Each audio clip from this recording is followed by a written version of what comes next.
Hello ಗೆಳೆಯರ, welcome back to ಯದೇ YouTube ಚಾನಲ್ಗೆ ಸುಸ್ವಾಗತ. ಈ ಒಂದು ವಿಡಿಯೋದಲ್ಲಿ ತುಂಬಾ ಇಂಪಾರ್ಟೆಂಟ್ ಆಗಿರುವಂಥ ಅಪ್ಡೇಟ್ ಆದರೆ ಹೇಳ್ತೀನಿ. ಅದಕ್ಕಿಂತ ಮುಂಚೆ ನಮ್ಮ ಚಾನಲ್ಗೆ ಫಸ್ಟ್ ಟೈಮ್ ವಿಸಿಟ್ ಮಾಡಿದ್ರೆ ಚಾನಲ್ಗೆ ಒಂದು ಸಬ್ಸ್ಕ್ರೈಬ್ ಆಗಿ ನೋಡಿ, ಆಗ ಒಂದು ಚಾನಲ್ಗೆ ಒಂದು ಲೈಕ್ ಆದರೆ ಮಾಡಿಬಿಡಿ. ಯಾಕಂದರೆ ಇದು ತುಂಬ ವಿಡಿಯೋ ಅದರ ರೀಚ್ ಆಗಬೇಕಂತ ನಾನು ಅನ್ಕೋತೀನಿ.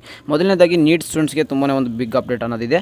ಹಾಗೆ ಒಂದು KCT ಸ್ಟೂಡೆಂಟ್ಸ್ ಏನಿದ್ದಾರೆ ಅವ್ರಿಗೂ ಕೂಡ ನಿಮಗೆ ತುಂಬಾ ಇಂಪಾರ್ಟೆಂಟ್ ಆಗಿ ವಿಡಿಯೋದಲ್ಲಿ ಇಂಪಾರ್ಟೆಂಟ್ ಪಾಯಿಂಟ್ಸ್ ಆದರೆ ಹೇಳ್ತೀನಿ. ನೀವು ಇದನ್ನು ಗಮನದಲ್ಲಿ ಇಟ್ಕೊಂಡು ವಿಡಿಯೋ ನೋಡಿ.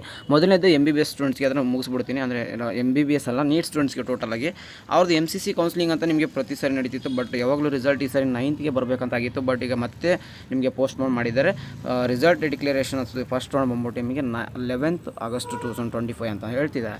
ಅಂದರೆ ನಿಮಗೆ 11th August 2025 ಅಂತ ಬಂದರೆ ನಿಮಗೆ ಮತ್ತೇನಾಗುತ್ತೆ, ನಮ್ಮ KCT ಕೌನ್ಸಿಲಿಂಗಲ್ಲಿ ಎಫೆಕ್ಟ್ ಆಗುತ್ತೆ ಅಂದರೆ ಖಂಡಿತ ಎಫೆಕ್ಟ್ ಆಗುತ್ತೆ.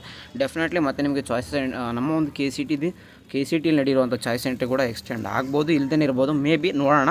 KCT ಅಂದರೆ ನಮ್ಮ KEದಲ್ಲಿ ಏನಾದರೂ ಅಪ್ಡೇಟ್ ಬಂದಾಗ ತಿಳಿಸೋಣ. ಬಟ್ MCC ಕೌನ್ಸಿಲಿಂಗಲ್ಲಿ ರಿಸಲ್ಟ್ ಡಿಕ್ಲರೇಷನ್ ಬಂದ್ಬಿಟ್ಟು ರೌಂಡ್ 1 ಏನಾಗುತ್ತೆ, ಇವಾಗ 11th August 2025 ರಿಸಲ್ಟ್ ಅನೌನ್ಸ್ಮೆಂಟ್ ಮಾಡ್ತೀವಿ ಅಂತ ಮತ್ತೆ ಡೇಟ್ ಎಕ್ಸ್ಟೆಂಡ್ ಮಾಡಿ ಒಂದು ನೋಟಿಸ್ನಾದರೆ ಬಿಟ್ಟಿದ್ದಾರೆ. ಓಕೆನಾ. ಇದು ಮೊದಲನೇದಾಗಿ MBBS ಆಯಿತು. ಒಟ್ಟಿನಲ್ಲಿ MCC ಕೌನ್ಸಿಲಿಂಗಲ್ಲಿ ಯಾರು ಪಾರ್ಟಿಸಿಪೇಟ್ ಮಾಡ್ತಾರೆ ಆ ಒಂದು ಸ್ಟೂಡೆಂಟ್ಸ್ಗೆ ಆದರೆ ಇದು MCC ಕೌನ್ಸಿಲಿಂಗ್ ಕಡೆಯಿಂದ ಬಂದಿರುವಂಥ ಅಪ್ಡೇಟ್ ಆದರೆ ಆಗಿರುತ್ತೆ. ಮತ್ತು ಇನ್ನೊಂದು, ಸಾಕಷ್ಟು ಜನ ಆದರೆ KCT ಸ್ಟೂಡೆಂಟ್ಸ್ ಆದರೆ ಕೇಳ್ತಿದ್ದಾರೆ. ಬರೀ ಇಂಜಿನಿಯರ್ ಕೋರ್ಸ್ ಅಲ್ಲ, ಬೇರೆ ಒಂದು ಕೋರ್ಸಸ್ ಅದ್ರ ಕೇಳ್ತಿದ್ರೆ ಏನಪ್ಪ ಅಂದರೆ, ನಮಗೆ ಈಗ ಫಸ್ಟ್ ರೌಂಡಲ್ಲಿ ನಾವು ಪಾರ್ಟಿಸಿಪೇಟ್ ಮಾಡಿದ್ವಿ, ಸೆಕೆಂಡ್ ರೌಂಡಲ್ಲಿ ಒಳ್ಳೆ ಕಾಲೇಜಸ್ ಸಿಗುತ್ತಾ, ಆಮೇಲೆ ಸೀಟ್ಸ್ ಇರ್ತಾವ ಸೆಕೆಂಡ್ ರೌಂಡಲ್ಲಿ ಅಂತ ಕೇಳ್ತಿದ್ರು. ಆಮೇಲೆ ನೀವು ಒಂದಿಷ್ಟು ನ್ಯೂಸು ಆರ್ಟಿಕಲ್ ಎಲ್ಲ ನೋಡಬೇಕಾದಾಗ 80% ಸೀಟ್ಸ್ ಆದರೆ ಫಿಲ್ ಆಗಿಬಿಟ್ಟಿದೆ. ಈಗ ನಮಗೆ ಅದನ್ನೆಲ್ಲ ಓದ್ತಿದ್ದೀರಾ, ಯಾಕಂದರೆ ಒಂದಿಷ್ಟು ಆರ್ಟಿಕಲ್ಸಲ್ಲೆಲ್ಲ ಬಂದಿತ್ತು, ನ್ಯೂಸ್ ಪೇಪರಲ್ಲೆಲ್ಲ ಬಂದಿತ್ತು. 80% ಸೀಟ್ಸ್ ಆದರೆ ಫಿಲ್ ಆಗಿಬಿಟ್ಟಿದೆ ಎಲ್ಲ ಕಾಲೇಜಸ್ಸು, ಒಂದಿಷ್ಟೊಂದು ಕೋರ್ಸಸ್ಗಳು ಅದನ್ನು ಹೇಳ್ತಿದ್ದಾರೆ. ಇನ್ನು 20% ನಾವು ಪಾರ್ಟಿಸಿಪೇಟ್ ಮಾಡ್ಬೋದು ಅಂತ ಕೇಳ್ತೀರಾ. ನೋಡಿ, ಈ ವಿಡಿಯೋದಲ್ಲಿ ಗಮನ ಇಟ್ಕೊಂಡು ಕೇಳಿಸ್ಕೊಳ್ಳಿ. ಯಾಕಂದರೆ ನೀವು ಈ ವಿಡಿಯೋನ ನೋಡಿದ್ರೆ ನಿಮ್ಗೆ ಅರ್ಥ ಆಗುತ್ತೆ. ನೋಡಿ, ಒಂದು ಕಾಲೇಜಲ್ಲಿ ಸೀಟ್ಸ್ ಎಷ್ಟಿದೆ ಎಕ್ಸಾಂಪಲ್ ಹೇಳ್ತೀನಿ. ಒಂದು ಅನ್ನೋ ಒಂದು ಕಾಲೇಜಲ್ಲಿ 100 ಸೀಟ್ಸ್ ಇತ್ತಂದರೆ, ಅರ್ಥ ಮಾಡ್ಕೊಳ್ಳಿ, 100 ಸೀಟ್ಸ್ ಇತ್ತಂದರೆ ಅದರಲ್ಲಿ 45 ಸೀಟ್ಸ್ ಬಂದ್ಬಿಟ್ಟು ನಮ್ಮದು KEA ಅಂದರೆ ನಮ್ಮ ಒಂದು ಕರ್ನಾಟಕ ಎಕ್ಸಾಮಿನೇಷನ್ ಅಥಾರಿಟಿ ಏನಿದೆ ಅವರಾದರೆ ನಿಮಗೆ ಅಲಾಟ್ ಆದರೆ ಮಾಡ್ತಾರೆ. ಎಂದು 100 ಸೀಟಲ್ಲಿ 45% ಸೀಟ್ ಆದರೆ ಅವ್ರು ಅಲಾಟ್ ಮಾಡ್ತಾರೆ. ಅಂದರೆ 100 ಸೀಟ್ಸ್ 45 ಸೀಟ್ಸ್ ಅವ್ರು ಅಲಾಟ್ ಮಾಡ್ತಾರೆ. ಇನ್ನು ಕಮೆಡ್ಗೆ ಬಂದ್ಬಿಟ್ಟು ಅವ್ರಿಗೆ 30% ಇರುತ್ತೆ. ಅರ್ಥ ಮಾಡ್ಕೊಳ್ಳಿ. ಈಗ 30% ಸೀಟು ಕಮೆಡ್ಗೆ ಮಾಡ್ತಿದ್ದಾರೆ. ಅಂದರೆ ಕಮೆಡ್ಗೆ ಕೌನ್ಸಿಲಿಂಗ್ ಈಗ ನಡೀತಾ ಇದೆ. ಅಂದರೆ ಆಲ್ರೆಡಿ ಸೀಟ್ ಅಲಾಟ್ ಕೂಡ ಆಗ್ತಿದೆ. ಆಮೇಲೆ ಅಲ್ಲಿ ಕಮೆಡ್ಗೆ ಮತ್ತು KCT ಇವೆರಡು ಸೀಟ್ನ ಆ್ಯಡ್ ಮಾಡಿದ್ರೆ ನಮಗಲ್ಲಿ ಆಲ್ಮೋಸ್ಟ್ 75% ಬಂತು. ಇನ್ನು ಮಿಕ್ಕಿರೋ ಒಂದು 25% ಮಾತ್ರ ಮ್ಯಾನೇಜ್ಮೆಂಟ್ ಸೀಟ್ ಆದರೆ ಅಡ್ಮಿಷನ್ ಆಗಬೇಕಾಗುತ್ತೆ. ಅಂದರೆ 80% ಸೀಟ್ಸ್ ಫಿಲ್ ಆದ ತಕ್ಷಣ ನೀವು ಕಾಲೇಜಲ್ಲಿರುವಂಥ ಎಲ್ಲ ಸೀಟ್ಸು ಫಿಲ್ ಆಯಿತು ಅಂದ್ಕೊಳ್ಕೋಬೇಡಿ. ಆಮೇಲೆ ಇನ್ನೊಂದು ಮೇಜರ್ ಅಪ್ಡೇಟ್ ಅನ್ನೋದು ಈ ವಿಡಿಯೋದಲ್ಲಿ ಹೇಳ್ತಾ ಬರ್ತಿದ್ದೀನಿ. ಏನಪ್ಪ ಅಂದರೆ, ಒಂದಿಷ್ಟು ಕಾಲೇಜಸ್ ಅಂತ ಹೇಳ್ತೀನಿ. ತುಂಬಾ ಕಾಲೇಜಸ್ಸು ನಮ್ಮ ಒಂದು ಇದೇ ಈ ವೆಬ್ಸೈಟಲ್ಲಿ ಚೆಕ್ ಮಾಡ್ಬೋದು. ನಮ್ಮ KE ವೆಬ್ಸೈಟಲ್ಲಿ ನಿಮಗೆ ಅದು ಅಂದರೆ 30ನೇ ತಾರೀಕು ಬರಬೇಕಾಗಿರೋ ಅಪ್ಡೇಟು 6ನೇ ತಾರೀಕು ಬಂದು ಅಲ್ಲಿ ಏನಂತ ಅಪ್ಡೇಟ್ ಅಂದರೆ ನಿಮಗೆ ಸೀಟ್ ಸರೆಂಡರ್ ಅಂತ ಬರ್ತದೆ. ಸೀಟ್ ಸರೆಂಡರ್ ಬಗ್ಗೆ ನಿಮ್ಗೆ ಅಪ್ಡೇಟ್ ಗೊತ್ತಿಲ್ಲ ಅಂದರೆ ವಿಡಿಯೋದಲ್ಲಿ ಹೇಳ್ತೀನಿ ನೋಡಿ. ಒಂದಿಷ್ಟು ಕಾಲೇಜಸ್ಸು ಅಂದರೆ ಒಂದಿಷ್ಟು ಕಾಲೇಜಸ್ ಸೀಟ್ಸ್ ಇರುತ್ತೆ ಅಂದ್ಕೊಳ್ಳಿ. ಈಗ ಎಕ್ಸಾಂಪಲ್ 100 ಸೀಟ್ಸ್ ಇದೆ ಅಂದರೆ ಅಲ್ಲಿ ಏನು ಮಾಡ್ತಾರೆ, KCTಗೆ 45% ಸೀಟ್ ಕೊಡ್ತಾರೆ ಸ್ಟಾರ್ಟಿಂಗಲ್ಲಿ. ಅದನ್ನು ಕೊಡಲೇಬೇಕು, ರೂಲ್ಸು ಕೊಡಲೇಬೇಕು. ಆಮೇಲೆ ಇನ್ನು ಮಿಕ್ಕಿರೋದು ಕಮೆಡ್ಗೆ ಸೀಟ್ಸ್ ಕೊಡ್ತಾರೆ, ಕಮೆಡ್ಗೆ ಆದವ್ರಿಗೆ ಕೊಡ್ತಾರೆ. ಮಿಕ್ಕಿದ್ದು ನೀವು 30% ಸೀಟ್ನ ನಮಗೆ ಕಾಲೇಜಸ್ಗೆ ಅಡ್ಮಿಷನ್ಸ್ ಫಿಲ್ ಮಾಡಿಕೊಡಿ ಅಂತ. ಈಗ 30% ಸೀಟ್ನ ಫಿಲ್ ಮಾಡೋಕ್ಕಾಗಿರಲ್ಲ ಅಪ್ಪ ಕಮೆಡ್ಗೆ. ಆಮೇಲೆ ಮ್ಯಾನೇಜ್ಮೆಂಟ್ಗೆ 25% ಇರುತ್ತೆ. ಅವರು 25% ಸೀಟ್ಸ್ ಕೂಡ ಫಿಲ್ ಮಾಡೋಕ್ಕಾಗಿಲ್ಲ. ಇವಾಗ ಏನಾಗುತ್ತೆ ಅಂದರೆ, ಈಗ ಯಾರು ಈಗ ಮ್ಯಾನೇಜ್ಮೆಂಟಿಗೆ ಹೋಗೋಕ್ಕಾಗಲ್ಲ. ಯಾಕೆಂದರೆ ನಮ್ಮ ಎಚ್ ಪ್ರಸನ್ನಕುಮಾರ್ ಸರ್ ಅವರು ಮ್ಯಾನೇಜ್ಮೆಂಟಲ್ಲಿ ಅಡ್ಮಿಷನ್ ಆಗಬೇಡಿ ಅಂತಂದು ಸ್ಟೂಡೆಂಟ್ಸ್ಗೆ ರಿಕ್ವೆಸ್ಟ್ ಮಾಡಿದ್ರಿಂದ ಎಷ್ಟೊಂದು ಜನ ಕೌನ್ಸಿಲಿಂಗಲ್ಲಿ ಪಾರ್ಟಿಸಿಪೇಟ್ ಮಾಡ್ತಿದ್ದಾರೆ. ಇದರ ಮೇನ್ ಬೆನಿಫಿಟ್ ಅರ್ಥ ಮಾಡ್ಕೊಳ್ಳಿ. ಈ ಥರ ಎಲ್ಲರೂ ಒಂದು KEದಲ್ಲಿ ಫಸ್ಟು ಎಲ್ಲರೂ ಪಾರ್ಟಿಸಿಪೇಟ್ ಮಾಡೋದ್ರಿಂದ ಈಗ ಮ್ಯಾನೇಜ್ಮೆಂಟಲ್ ಸೀಟಲ್ಲಿ ಯಾರು ಅಡ್ಮಿಷನ್ ಆಗ್ತಿಲ್ಲ. ಅವಾಗ ಏನಾಗುತ್ತೆ, ಈಗ ಸುಮ್ಮನೆ ನೀವು ಒಂದು ಕಾಲೇಜಸ್ಸಲ್ಲಿ ಹೋಗಿ ಕೇಳಿ, ಅವ್ರು ಏನು ಹೇಳ್ತಾರೆ ಅಂದರೆ, ತುಂಬಾ ಲಿಮಿಟೆಡ್ ಸೀಟ್ಸ್ ಇದೆ, ನೀವು ಅಡ್ಮಿಷನ್ ಆಗಿದ್ರೆ ಆಗಿ ಆಮೇಲೆ ನಿಮಗೆ ಸೀಟ್ ಸಿಗೋದಿಲ್ಲ ಅಂತ ಹೇಳ್ತಾರೆ. ತುಂಬ ಕಾಲೇಜಸ್ಸಲ್ಲಿ ಹೇಳೋದಿದೆ, ಸ್ಟಾರ್ಟಿಂಗಲ್ಲಿ ಹೇಳೋದಿದೆ. ನೀವು ಬೇಕಾದ್ರೆ ಇನ್ನೂ ಕೌನ್ಸಿಲಿಂಗ್ ಸ್ಟಾರ್ಟ್ ಆಗೋದಿಲ್ಲ, ಕೌನ್ಸಿಲಿಂಗ್ ಸ್ಟಾರ್ಟಿಂಗ್ ಮುಂಚೆ ಒಂದು ತಿಂಗಳು ಮುಂಚೆ ಹೇಳ್ತಾರೆ, ಇನ್ನೂ ಒಂದು 2-3 ಸೀಟ್ಸ್ ಇದ್ದಾವೆ, ನಿಮ್ಮ ಮಗನಿಗೆ ಬೇಕಾದ್ರೆ ಸಿಗುತ್ತೆ, ನಿಮ್ಮ ಮಗಳು ಬೇಕಾದ್ರೆ ಸಿಗುತ್ತೆ ಅಂತ ಹೇಳ್ತಾರೆ. ಆಮೇಲೆ ನೀವು ಕೌನ್ಸಿಲಿಂಗ್ ಮುಗಿಯೋ ಟೈಮಲ್ಲಿ ಬಂದರೆ ಸೀಟ್ಸ್ ಫಿಲ್ ಆಗಿದೆ, ಇನ್ನು ಜಸ್ಟ್ 1 or 2 ಸೀಟ್ಸ್ ಇದೆ, ಇಷ್ಟು ಅಮೌಂಟು. ಯಾಕಂದರೆ ನಿಮ್ಮದು ಕೌನ್ಸಿಲಿಂಗಲ್ಲಿ ಇರುವಾಗ ಅವ್ರಿಗೆ ಅದು ಒಂದು ಡಿಮ್ಯಾಂಡ್ ಆಗಿರುತ್ತೆ. ಅದನ್ನು ಈಗ ಏನು ಹೇಳ್ತಾ ಬಂದಿದ್ದೀನಪ್ಪ ಅಂದರೆ ಈ ವಿಡಿಯೋದಲ್ಲಿ, ಈಗ ನಿಮ್ಮದು ಅವ್ರಿಗೆ ಏನಾಗುತ್ತೆ, ಮ್ಯಾನೇಜ್ಮೆಂಟ್ ಸೀಟ್ ಕೂಡ ಫಿಲ್ ಮಾಡೋಕ್ಕೆ ಕೆಪಾಸಿಟಿ ಇರೋಲ್ಲ. ಬಟ್ ಆದರೂ ನಮ್ಮ ಹತ್ರ ಸೀಟ್ಸ್ ಫಿಲ್ ಆಗಿದೆ ಅಂತ ಹೇಳ್ತಾರೆ. ಅವಾಗ ಮಿಕ್ಕಿರೋ ಸೀಟ್ಸ್ನ ಹೆಂಗದ ಮಾಡಿ ಅನ್ನೋಕ್ಕಂತ ಸರೆಂಡರ್ ಮಾಡ್ತಾ ಇದ್ದಾರೆ. ಆಯಿತಾ, ಫೈನಲಾಗಿ ಅರ್ಥ ಮಾಡ್ಕೊಳ್ಳಿ, ಸರೆಂಡರ್ ಮಾಡ್ತಿದ್ದಾರೆ. ಅಂದರೆ ಮಿಕ್ಕಿರೋ ಸೀಟ್ನ ಕೂಡ KEದವ್ರಿಗೆ ಕೊಡ್ತಿದ್ದಾರೆ. ನಿಮ್ಮ ಕೈಲಾದರೆ ಇದನ್ನು ನೀವು ಅಡ್ಮಿಷನ್ ಮಾಡಿಸ್ಕೊಡಿ. ಸರೆಂಡರ್ ಸೀಟ್ಸ್ ಎಷ್ಟೊಂದು ಬಂದಿದ್ದಾವೆ ಆಲ್ರೆಡಿ KEದಲ್ಲಿ. ಅದನ್ನ ಅರ್ಥ ಮಾಡ್ಕೊಂಡು ಎಷ್ಟೊಂದು ಜನ ಸರೆಂಡರ್ ಸೀಟ್ ಇವಾಗಲ್ಲ, ಮತ್ತು ನಿಮಗೆ ನೆಕ್ಸ್ಟ್ ಇನ್ನು ಸರೆಂಡರ್ ಆಗೋವಂಥ ಸೀಟ್ಸು ತುಂಬಾ ಇದೆ. ನಿಮಗೆ 3rd ರೌಂಡಲ್ಲಿ ಕೂಡ ಸೀಟ್ ಸರೆಂಡರ್ ಆಗ್ಬೋದು. ಈಗ ಆಲ್ರೆಡಿ ಈ ಸರೆಂಡರ್ ಆಗೋ ಸೀಟ್ಸು ಜಸ್ಟ್ 3rd ರೌಂಡಲ್ಲೂ ಬರ್ಬೋದು. ಆಮೇಲೆ ನಿಮಗೆ ಏನಾಗುತ್ತೆ, ಎಲ್ಲರೂ 80% ಸೀಟ್ ಆಗಿದೆ ಅಂದರೆ ಎಲ್ಲರೂ ಅಡ್ಮಿಷನ್ ಆಗಿರಲ್ಲ.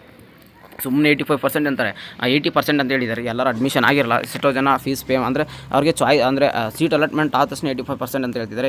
ಇನ್ನೂ ಅಷ್ಟು ಪರ್ಸೆಂಟೇಜ್ ಅಡ್ಮಿಷನ್ ಆಗಿಲ್ಲ ನಮ್ಮ ಒಂದು ಕೆ ಕೌನ್ಸಿಲಿಂಗಲ್ಲಿ. ಇದನ್ನ ಅರ್ಥ ಮಾಡ್ಕೊಳ್ಳಿ. ಆಯ್ತು, ಓಕೆ. ಐ ಥಿಂಕ್ ಈಗ ನಿಮಗೆ ಒಂದು ಸ್ವಲ್ಪ ಕ್ಲಾರಿಟಿ ಸಿಕ್ತು ಅನಿಸುತ್ತೆ. ನಿಮಗೆ ಸರೆಂಡರ್ ಸೀಟ್ಸ್ ಆದಾಗ ಸೀಟ್ ಅಂದರೆ ನೋಡಿ 5000 ಸೀಟ್ಸು ಸರೆಂಡರ್ ಆದರೆ ಆಗಿದ್ದಾವೆ. ಅಷ್ಟು ಒಂದು ಸೀಟ್ಸ್ ಆದರೆ ನಿಮಗೆ ಈಗ ಸೆಕೆಂಡ್ ರೌಂಡಲ್ಲಿ ಯಾರು ಪಾರ್ಟಿಸಿಪೇಟ್ ಮಾಡ್ತಾರೆ ಆ ಒಂದು ಸ್ಟೂಡೆಂಟ್ಸ್ಗೆ ಆದರೆ ಬರುತ್ತೆ. ಆಮೇಲೆ ಇಂಜಿನಿಯರ್ ಸ್ಟೂಡೆಂಟ್ಸ್ಗೆ ಓದ್ತಿದ್ರೆ ಅಂದರೆ ನಿಮಗೆ ಜಾಸ್ತಿ ಕಾಲೇಜಸ್ಸು ಯಾವುದ್ಯಾವುದೋ ಕಾಲೇಜಸ್ನ ಹಾಕ್ಕೊಂಡು ನೀವು ಅಲ್ಲಿ ಪ್ಲೇಸ್ಮೆಂಟು ಅದನ್ನೆಲ್ಲ ಏನೋ ಇರಲಾರೋ ಕಾಲೇಜ್ಗೆ ಹೋಗಬೇಡಿ. ನೀವು ಥರ್ಡ್ ರೌಂಡ್ವರೆಗೂ ವೇಟ್ ಮಾಡಿದ್ರೂ ಪರವಾಗಿಲ್ಲ, ಅಲ್ಲಿವರೆಗೂ ವೇಟ್ ಮಾಡಿಕೊಂಡು ನೀವು ನೆಕ್ಸ್ಟು ಥರ್ಡ್ ರೌಂಡ್ಗೆ ಅಡ್ಮಿಷನ್ ಆಗಿ. ಆಮೇಲೆ ಬೇರೆ ಒಂದು ಕೋರ್ಸಸ್ ಆದರೆ ಕೇಳ್ತಿದ್ದಾರೆ. ಈಗ ಏನಪ್ಪ ಅಂದರೆ ಈಗ ಅಗ್ರಿಕಲ್ಚರು, ಆಮೇಲೆ ಈ ಒಂದು ಕೋರ್ಸಸ್ ನೋಡಿ ಅಲ್ಲಿ ಇರೋದೇ ಲಿಮಿಟೆಡ್ ಸೀಟ್ಸ್ ಆಗಿರುತ್ತೆ. ಈಗ ವೆಟರ್ನರಿ ಆಯಿತು, ಅಲ್ಲಿ ವೆಟರ್ನರಿ ಬಂದರೆ 6 ಕಾಲೇಜಸ್ ಇದ್ದಾವೆ. ಅಲ್ಲಿ ಏನು ಮಾಡ್ತಾರೆ, ಸೀಟ್ ಸಿಕ್ಕರೆ ತುಂಬಾ ಬೇಗನೆ ಹೋಗಿ ಅಡ್ಮಿಷನ್ ಮಾಡ್ಕೊಂಬಿಡ್ತಾರೆ. ಯಾಕಂದ್ರೆ ಇರೋದೇ 6 ಕಾಲೇಜಸ್ಸು, ಲಿಮಿಟೆಡ್ ಸೀಟ್ಸು. ಆ ಒಂದು ಕೋರ್ಸಸ್ಗಳಿಗೆ ನೀವು ಏನೇ ಮಾಡಿದ್ರು, ನೀವು ಯಾವ ರೌಂಡಲ್ಲಾದರೂ ಎಷ್ಟು ಸೀಟ್ಸ್ ಇದೆ ಅಷ್ಟೇ ಸೀಟ್ಸ್ ಆದರೆ ಸಿಗೋ ಚಾನ್ಸಸ್ ಆದರೆ ಇರುತ್ತೆ. ಇವಾಗ ನೀವು ಸೆಕೆಂಡ್ ರೌಂಡಲ್ಲಿ ಹೋಗ್ತಿರ್ಬೇಕಾದಾಗ ನಿಮಗೆ ಚಾಯ್ಸ್ 2 ಮತ್ತು ಚಾಯ್ಸ್ 3 ತೊಗೊಂಡ್ರೆ ಮಾಡ್ತಾ ಇರ್ತೀರ. ಈಗ ಸೆಕೆಂಡ್ ರೌಂಡಲ್ಲಿ ಬಂದಮೇಲೆ ನೀವು ಈಗ ಮಾಡೋ ಮಿಸ್ಟೇಕ್ಸ್ನ ಅವಾಯ್ಡ್ ಮಾಡಿ. ತುಂಬಾ ನಾನು ಪ್ರತಿ ಸರಿ ಹೇಳ್ತೀನಿ, ನೀವೇನೇ ಒಂದು ಮಾಡಬೇಕಂದ್ರೆ ಒಂದು ಯೂಟ್ಯೂಬ್ನ ಫಾಲೋ ಮಾಡಿ. ಬರೀ ನನ್ನದೇ ಒಂದು ಚಾನಲ್ ಅಂತಲ್ಲ, ತುಂಬ ಚಾನಲ್ಸ್ ಇರ್ತವೆ ನಿಮಗೆ. ಯಾಕಂದರೆ ನಾನು ನಿಮಗೆ ಅಪ್ಡೇಟ್ ಮಾಡ್ತಿರ್ತೀನಿ. ಒಂದು ಫಾಲೋ ಮಾಡೋದ್ರಿಂದ ಏನಾಗುತ್ತೆ, ಅವರು ನಿಮಗೆ ಗೈಡ್ ಅಂದರೆ ಆಲ್ರೆಡಿ ತಿಳ್ಕೊಂಡೇ ನಿಮಗೆ ಮಾಹಿತಿ ಕೊಡ್ತಿರ್ತಾರೆ. ಅದರಿಂದ ನೀವು ಮಿಸ್ಟೇಕ್ ಮಾಡಲ್ಲ. ನೀವು ನೋಡಿ ಈಗ ಆಪ್ಷನ್ ಎಂಟ್ರಿ ಮಾಡೋ ಟೈಮಲ್ಲಿ ಎಷ್ಟೋ ಜನ ಮಿಸ್ಟೇಕ್ ಮಾಡಿದ್ದೀರಾ. ಅದಕ್ಕೋಸ್ಕರ ಹೇಳೋದು. ನೆಕ್ಸ್ಟ್ ನಿಮಗೆ ಈಗ ಸೆಕೆಂಡ್ ರೌಂಡಲ್ಲಿ ಬಂದಮೇಲೆ ತುಂಬ ಜನ ಡೌಟ್ಸ್ ಆದರೆ ಕೇಳ್ತಿದ್ರಿ. ಏನಪ್ಪ, ಈಗ ನಾನು ಫಸ್ಟ್ ರೌಂಡ್ ಮುಗೀತಲ್ವ, ಈಗ ಸೆಕೆಂಡ್ ರೌಂಡ್ಗೆ ನಾನು ಹೋಗ್ತಾ ಇದ್ದೀನಿ, ಅಲ್ಲಿ ನಾನು ಕಾಲೇಜಸ್ ಆ್ಯಡ್ ಮಾಡ್ಬೋದು ಅಂತ ಕೇಳ್ತಿದ್ದಾರೆ. ನೋಡಿ, ಯಾವುದೇ ಕಾರಣಕ್ಕೂ ನಾನು ಫಸ್ಟಲ್ಲಿ ಹೇಳ್ತಿದ್ದೀನಿ, ನಿಮಗೆ ಸಾಕಷ್ಟು ಕಾಲೇಜಸ್ ಅದರ ಆ್ಯಡ್ ಮಾಡಿ. ಯಾಕಂದರೆ ವಾಟ್ಸಪ್ ಗ್ರೂಪಲ್ಲಿ ಇದೇ ತುಂಬ ಡಿಸ್ಕಷನ್ ಮಾಡ್ತಾಯಿದ್ರಿ. ಅದಕ್ಕೋಸ್ಕರ ಹೇಳ್ತಿದ್ದೀನಿ, ನಿಮಗೆ ನೆಕ್ಸ್ಟ್ ರೌಂಡಲ್ಲಿ ಬಂದರೆ ನಿಮಗೆ ಕಾಲೇಜಸ್ ಆ್ಯಡ್ ಮಾಡೋಕ್ಕಾಗಲ್ಲ. ಈಗ ಏನಿರೋ ನಿಮಗಿರೋ ಕಾಲೇಜಸ್ ಆ್ಯಡ್ ಮಾಡಿದ್ರಲ್ಲ ಆಪ್ಷನ್ ಎಂಟ್ರಿಯಲ್ಲಿ, ನೀವೇನಾದರೂ ಚಾಯ್ಸ್ 2 ತೊಗೊಂಡಿದ್ರೆ ಈ ಸಿಕ್ಕಿರೋ ಕಾಲೇಜಸ್ ಅದರ ಡೌನ್ ಅಂದರೆ ಅದು ಕೆಳಗಡೆ ಏನಿದಾವೆ ಅವನ್ನ ನೀವು ಯಾವುದೇ ಕಾರಣಕ್ಕೂ ಮೇಲಕ್ಕಾಗಲ್ಲ. ಅಂದರೆ ಅಲ್ಲಿಂದ ಡಿಲೀಟ್ ಆಗಿಬಿಟ್ಟಿರುತ್ತೆ. ಈಗ ಏನು ಸಿಕ್ಕಿರೋ ಕಾಲೇಜಸ್ ಅದರ ಮೇಲುಗಡೆ ಇರೋ ಕಾಲೇಜಸ್ ಮಾತ್ರ ಶೋ ಆಗುತ್ತೆ. ಓಕೆನಾ? ಆಮೇಲೆ ನೆಕ್ಸ್ಟ್ ಈ ಚಾಯ್ಸ್ 3 ತೊಗೊಂಡ್ರೆ ಆ ಒಂದು ಕಾಲೇಜಸ್ ಮಾತ್ರ ಡಿಲೀಟ್ ಆಗಿರುತ್ತೆ. ಇರೋ ಕಾಲೇಜಸ್ ಎಲ್ಲ ಇರ್ತವೆ, ನೀವು ಆಪ್ಷನ್ ಎಂಟ್ರಿ ಮಾಡಿರೋ ಎಲ್ಲ ಕಾಲೇಜಸ್ ಇರ್ತವೆ. ಅದನ್ನ ಆರ್ಡ್ರು ನೀವು ಪ್ರಯಾರಿಟಿ ವೈಸಲ್ಲಿ ಕರೆಕ್ಟಾಗಿ ಹಾಕೊಳ್ಳಿ, ಆಯಿತಾ? ಈಗ ಮತ್ತೆ ಯಾವುದೇ ಕಾರಣಕ್ಕೂ ಮತ್ತೆ ಮಿಸ್ಟೇಕ್ ಮಾಡಿದ್ರೆ ಅಂದರೆ ನೋಡಿ, ನೀವೇ ನಿಮ್ಮ ಲೈಫ್ನ ಒಂಥರ ಹಾಳು ಮಾಡ್ಕೊಂಡಂಗೆ ಆಗುತ್ತೆ. ಅದಕ್ಕೆ ಕೇರ್ಫುಲ್ಲಾಗಿ ಕೌನ್ಸ್ಲಿಂಗ್ ಪಾರ್ಟಿಸಿಪೇಟ್ ಮಾಡ್ತಿದ್ರಂದರೆ ನೀಟಾಗಿ ಮಾಡಿ. ಯಾಕಂದರೆ ಇದು ನೀವು ಮಾಡೋ ಒಂದು ಮಿಸ್ಟೇಕು ನಿಮಗೆ 4 ವರ್ಷ ಅನುಭವಿಸ್ತೀರಾ. ಆಮೇಲೆ ನಾವು 4 ವರ್ಷ ಆಯಿತು ಅನುಭವಿಸ್ತೀರಾ ಅನ್ನೋ 4 ವರ್ಷ ಹೆಂಗೆ ಮುಗಿದೋಗುತ್ತಂತೀರ. ಆಮೇಲೆ ಲೈಫ್ ಪೂರ್ತಿ ನಾನು ಆ ಒಂದು ಕಾಲೇಜಸ್ಸಲ್ಲಿ ಹೋಗ್ಬೇಕಿತ್ತು, ನಂಗೆ ಇನ್ನೂ ಆ ಕಾಲೇಜ್ ಸಿಗಬೇಕಿತ್ತು ಅಂತ ಈ ಒಂದು ರಿಗ್ರೆಟ್ ಐತಲ್ಲ ನಿಮಗೆ ತುಂಬಾ ಕಾಡ್ತಿರುತ್ತೆ. ಅದಕ್ಕೋಸ್ಕರ ಹೇಳೋದು, ಈಗ ಸ್ಟಾರ್ಟಿಂಗಲ್ಲಿ ಹಾತುರಕ್ಕೋಸ್ಕರ ಯಾವುದೇ ಕಾರಣಕ್ಕೂ ನಮಗಿನ್ನೂ ಟೈಮ್ ಇಲ್ಲ ಅಂತ ಅನ್ಕೋಬೇಡಿ. ತುಂಬಾ ಟೈಮ್ ಇದೆ. ಹೇಳ್ತೀನಿ ನೋಡಿ, ನಿಮಗೆ ಮತ್ತೆ ಈಗ ಶೆಡ್ಯೂಲ್ ನಿಮಗೆ ಎಕ್ಸ್ಟೆಂಡ್ ಕೂಡ ಮಾಡಿದ್ದಾರೆ ಎಂದು ಚಾಯ್ಸ್ ಎಂಟ್ರಿಗೆ. ನಿಮಗೆ 14ವರೆಗೂ ನಿಮಗೆ ಕಾಲೇಜಸ್ಗೆ ರಿಪೋರ್ಟ್ ಆದರೆ ಮಾಡ್ಬೋದು. 14ನೇ ತಾರೀಕುವರೆಗೂ ನೀವು ಕಾಲೇಜಸ್ಗೆ ಹೋಗಿ ಅಡ್ಮಿಷನ್ ಮಾಡೋಕ್ಕೆ ಟೈಮ್ ಕೊಟ್ಟಿದ್ದಾರೆ ಎಲ್ಲ ಒಂದು ಕೋರ್ಸಸ್ಗೆ. ಆಮೇಲೆ MBBS ಮತ್ತು ಡೆಂಟಲ್ ಸ್ಟೂಡೆಂಟ್ಸ್ಗೆ ಬಂದರೆ ಇನ್ನೂ 2 ದಿನ ಎಕ್ಸ್ಟ್ರಾ ಕೊಟ್ಟಿದ್ದಾರೆ. ಅದಕ್ಕೋಸ್ಕರ ಅದು ಅಂದರೆ ನಿಧಾನಕ್ಕೆ ಕೂತ್ಕೊಂಡು ಫ್ಯಾಮಿಲಿ ಜೊತೆ ಡಿಸ್ಕಷನ್ ಮಾಡಿ ಆಪ್ಷನ್ ಎಂಟ್ರಿ ಮಾಡೋದಾಯಿತು. ಯಾಕಂದರೆ ನೀವು ಒಂದಿಷ್ಟು ಇಂಜಿನಿಯರ್ ಸ್ಟೂಡೆಂಟ್ಸ್ ಹೆಂಗಾಗ್ತಾರೆ ಅಂದರೆ ಒಂದು ಕಾಲೇಜಸ್ ಇಷ್ಟನೇ ಇರಲ್ಲ, ಎಷ್ಟೋ ದೂರ ಇರುತ್ತೆ, ಅದು ಏನೋ ಮಾಡ್ಕೊಂಬಂದು. ಯಾಕಂದರೆ ಇಂಜಿನಿಯರ್ ಜಾಯ್ನ್ ಆದಮೇಲೆ ಸ್ಟೂಡೆಂಟ್ಸು ತುಂಬ ಪ್ರಾಬ್ಲಮ್ ಬರ್ತಾ ಇರ್ತದೆ. ಅದೆಲ್ಲ ನೋಡಿದ್ದೀವಿ, ಪ್ರತಿ ವರ್ಷ ಕಾಲ್ ಮಾಡ್ತಿರ್ತಾರೆ, ನೀವು ಎಲ್ಲ ನೋಡಿದ್ದೀನಿ. ಅದಕ್ಕೋಸ್ಕರ ಒಂದು ಕರೆಕ್ಟಾಗಿ ಆಪ್ಷನ್ ಎಂಟ್ರಿ ಆದರೆ ಮಾಡಿ. ಆಪ್ಷನ್ ಎಂಟ್ರಿ ಮಾಡೋದಲ್ಲ, ಮಾಡಿರೋದನ್ನ ಕರೆಕ್ಟಾಗಿ ಪ್ರಯಾರಿಟಿಲಿ ಇಡಿ. ಈಗ ಆಲ್ರೆಡಿ ಮಾಡಿದಿರಲ್ವ, ಅದನ್ನ ಕರೆಕ್ಟ್ ಒಳ್ಳೆ ಪ್ರಯಾರಿಟಿಲಿ ಆದರೆ ಇಡಿ. ಯಾವುದೇ ಕಾರಣಕ್ಕೂ ಈ ಕಾಲೇಜಸ್ನ ಡಿಲೀಟ್ ಮಾಡೋಕೆ ಹೋಗಬೇಡಿ. ಇರೋದೇ ಕಾಲೇಜಸ್ ಕಡಿಮೆ ಇರುತ್ತೆ, ಎಲ್ಲ ಕಾಲೇಜಸ್ನ ಕರೆಕ್ಟಾಗಿ ಒಂದು ಪ್ರಯಾರಿಟಿ ಆರ್ಡ್ರಲ್ಲಿ ಆದರೆ ಇಡಿ.